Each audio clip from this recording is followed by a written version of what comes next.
Hi Year 9s and 10s, welcome back to week 3 Japanese. In this video I'm going to go through how to complete your week 3 activities at home. Now for your week 3 work, I know some of you are struggling to keep up with the amount of work expected of you at home, not just for Japanese but across a lot of your subjects. Thank you to those people who have submitted their work on time, and to thank you to those people to let me know that they were struggling and they haven't quite finished it yet but they're still working on it. So what I've done for week 3 is try to keep your work a little bit easier so everyone can catch up. And I've only set 4 pages of work for week 3. So if you would think about your normal Japanese lessons at school, 4 pages of activities isn't really that much. Usually we cover quite a lot in class, so hopefully that will help everyone get back on track. Now, I still expect you to set roughly about 2 hours aside to complete your Japanese work. And also, if you're stuck about what you need to do or what we're learning this week, look at the front cover page that I've attached to your Japanese work. It describes what we'll be doing in the next few weeks and also each of the tasks that you need to complete and tick off. All of this stuff and your week 1 and 2 stuff, if you haven't already submitted it, is due Friday week 3. So either by email or to hard copy to the school. So let's have a look at what you need to do for week 3. So the first activity we're going to do for your week 3 is review the sentence patterns which we learnt in week 1 and week 2. So all you need to do here is complete the practice column.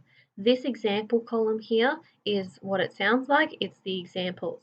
So you can see I've given you examples of 3 different sentence patterns which we've used already, and I've given you 2 practice sentences that match the example.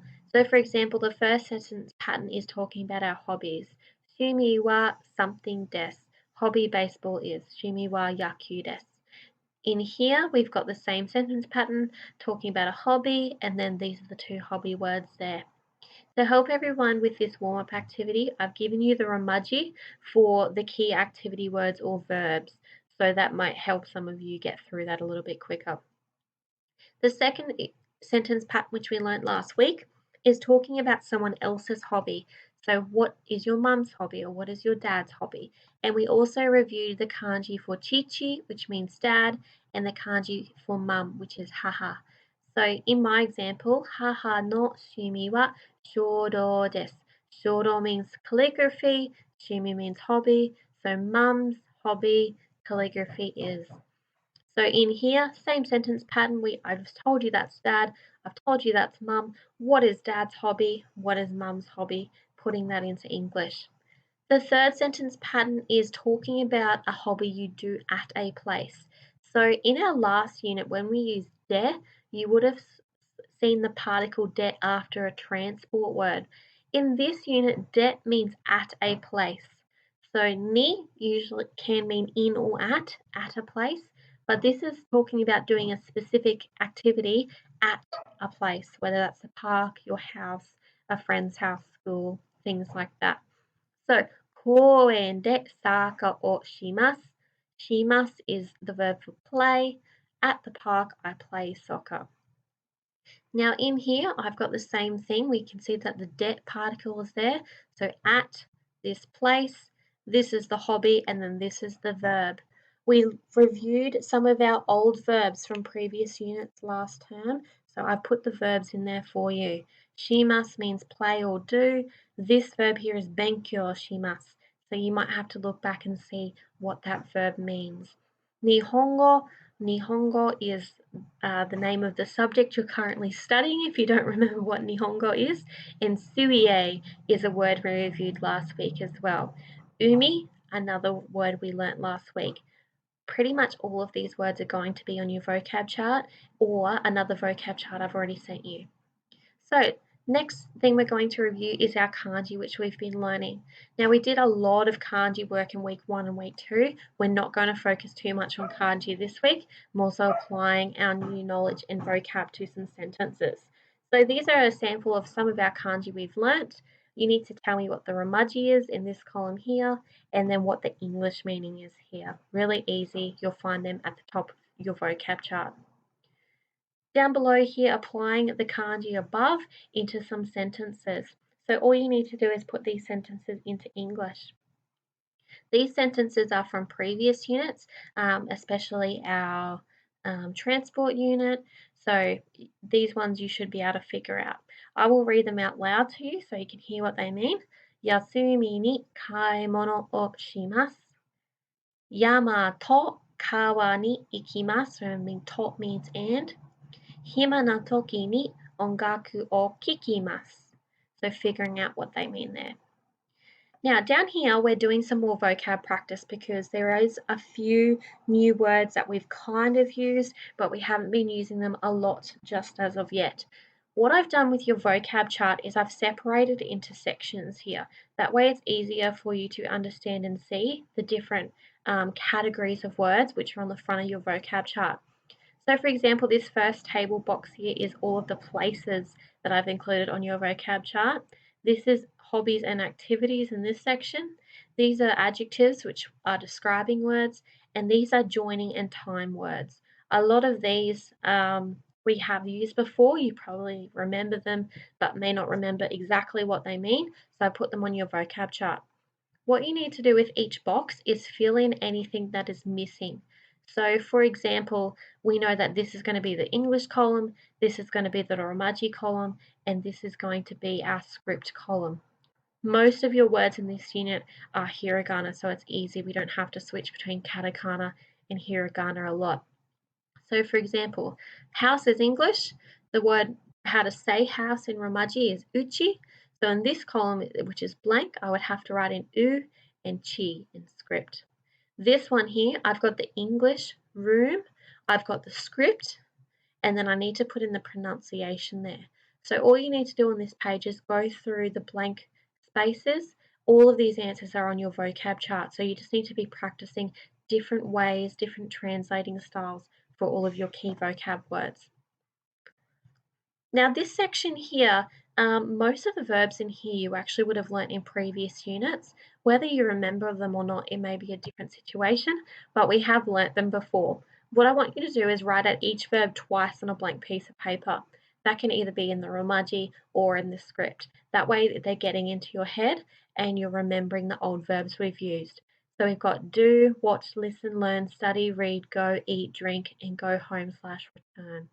And I've got the full chart there for you. So there's nothing actually you need to do on that chart, just writing out those verbs and practicing them.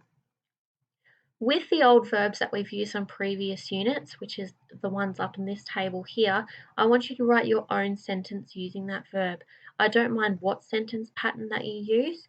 I've also given people the option of Romaji or script to help you, some of you that are struggling to keep up with your work. So for the verb shimasu, I know that shimasu means play or do, so I could write a simple sentence like saka or shimasu, soccer, play, I play soccer. So you're not writing the English in here, it needs to be a Japanese sentence in the correct order. Just to show and just to use those new verbs, sorry, not new verbs, they're old, but to reuse them and relearn them if you've forgotten them. In number 6, however, this is our new verbs table. So we've had a look at some of these already last week, but some of them we haven't actually used yet. Same thing as you did on the previous page, fill in the missing information. These verbs are on your vocab chart, so you're not meant to Google them or figure them out. You're just learning those new verbs. Now, with these new verbs, once you've figured out that part, you'll realize that a lot of the new verbs are very similar to each other. And it's going to be a little bit of a challenge for everyone to remember the difference between them. So only one sounds different even if only one sound is different in Japanese, it can mean a completely different meaning for the sentence. So these are the tricky ones here. We've got the tsu verbs, the to verbs, and the ki verbs. So we have here tsukurimasu, tsukurimasu, tsukurimasu. Tsukurimasu means to make or to cook. But then we have tsukaimasu, tsukaimasu. Tsukaimasu means to use something, like to use a phone. So very similar sounding, but completely different meanings.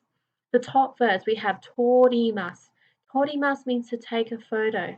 So if I said shashin o torimasu, it means photo, I take. However, then we have tomarimasu. Tomarimasu means to stay at a place. So you may want to say, I stay at the city on a Saturday or something like that. So torimasu and tomarimasu. Then we have the keep verbs. So the sound that changes at the start of the is actually at the start of these verbs. So hikimasu means to play an instrument. Hakimasu means to draw or paint. Hikimasu, hakimasu. Torimasu, tomarimasu. Sukurimasu, sukaimasu. So you can see why those are going to be some tricky verbs for us to use. What you need to do here is to put your new vocab together. So what's going on in this activity is on this side with the letters, we have an activity or a place. On this side, we have an assortment of our new verbs, both the tricky verbs and also some of the new verbs up in this table up here. Now, all of these will be on your vocab chart, except for guitar, which is katakana, which is guitar, and computer, which is, of course, computer. So what you need to do is match what this activity's verb would be. What would be the best version of that pair? So for example, shashin means photo or, picture. So I wouldn't,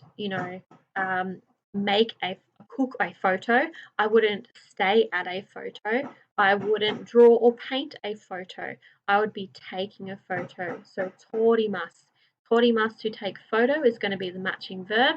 So shashin, which is D, would match torimasu, which is number 3, and I draw a line to match those there. So going through each of those nouns and matching them to their best verb. The last thing you need to do for your week 3 work is translate each of the sentences below into English. The next step, once you've translated each of these individual words and sentences into English, you'll notice that there is a matching area here. And I've done the first one as an example. So once you've figured out what this ending of the sentence is, and det means in or at, you need to tell me which is the best place that would actually match this sentence. So on this side, these are all different places. So our example here, we had heya, which is room, Koen, which means park, and uchi, which means house. So I figured out that sport o shimasu, supotsu o shimasu, I play sport at. Do I play sport at my room? No. Do I play sport at my house? Well, I could, but it probably makes the most sense that I play sport at the park. This one, keiki. Keiki, of course, sounds like cake, and so it's probably going to be something about cooking a cake. Out of these places, which would be the most convenient place to cook a cake? Obviously, koen here and koen there, it does not make sense to cook a cake at the park, so obviously that's not going to be the right choice there. So, translating them all into English, figuring out what the end of the sentences mean, and then telling me the best place that matches that. All of these words will be on your vocab chart. The katakana words I've already decoded for you. So computer, again, we looked at computer up here. Surfing sounds like surfing. So where would you do surfing? If you have any questions, guys, please feel free to email me. I'm working at home this week, hence all the lovely loud noises in the background of this video. Hopefully they don't turn up on the recording, thanks to my dad who's rebuilding a motorbike in the garage. Have a good week, and I'll hopefully see you guys soon.